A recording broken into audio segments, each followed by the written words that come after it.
Great. What are we besides optimizers?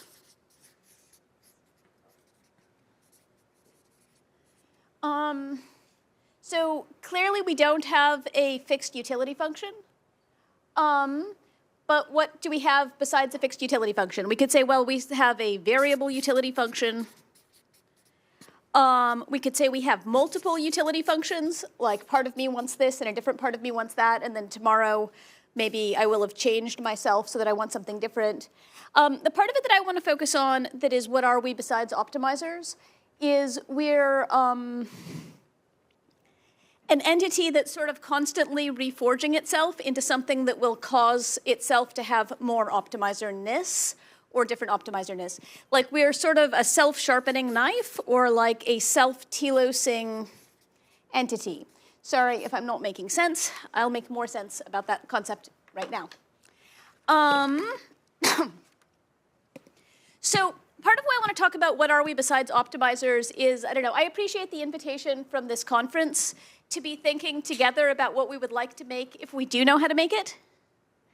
Like, of course, we probably don't know how to make it, and we're probably going to bumble into a future that isn't what any of us might have wanted. But if we do, like if we take a minute to dream, if we're like, okay, what do we want? Well, what do we want? So here I am, here you are maybe, and you're dreaming of what do you want? If we get to the glorious post-human future, glorious post-AGI future, what does that look like? Does it look like you as a sort of tyrant who can pick which ways reality works? I think there's clearly something attractive about that, but there's also clearly, for me, something sort of dissatisfying about that. I don't just want to rearrange Lego blocks. I want to somehow have a connection to the Lego blocks or be part of a larger whole that includes the other things and not be just it with the Lego blocks. Do I want to be replaced by something that is cooler and smarter than me and can do more of all of the good stuff, including be happy than me? There's something attractive about it, but like also no. Do I want to be a pet, sort of a mixture? I could be a tyrant of some little domain while some other things emphasize some large domain. I mean, I think, again, sort of no. And I guess I want to try to picture what might be possible besides these things. And for me, what might be possible besides these things is very related to what are we besides optimizers. So I want to think for a minute about a conversation between two people. This one's between Alice and Bob, as is traditional. So Alice is, of course, a person. Bob is a person. And the conversation between them, if it's a really good conversation, let's say it is sort of also a person, a little bit. Like there's its own sort of thingness to it. And Alice is wondering how to do conversation well. So she's like, I guess there's trade-offs. I could have optimized for what I'm interested in or for what Bob's interested in. Maybe I should stop optimizing for what I'm interested in if I want to be nice to Bob.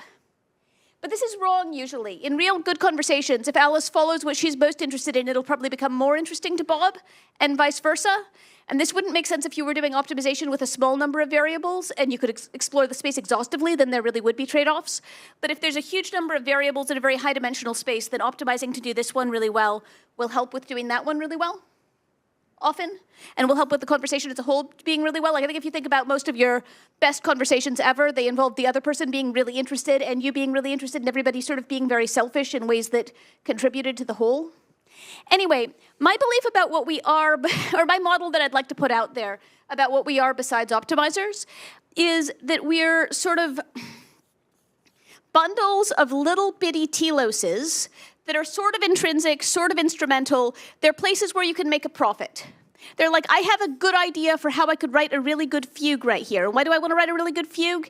Partly because it'll make me happy and it'll make other people think that I'm cool and it'll sound good or whatever. But like, there's sort of a profit opportunity that lots of little pieces of the mind are like collaborating on and expect to make a profit and expect to get a return to.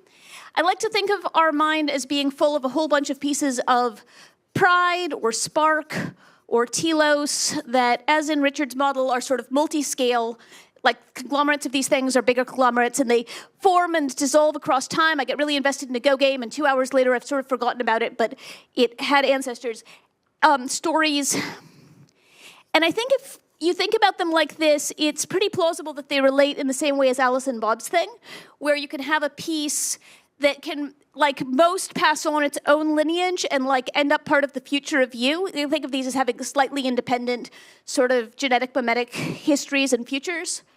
So that these things can become more themselves and more part of the future of you if they really optimize for themselves in a way that's also really embedded in the whole.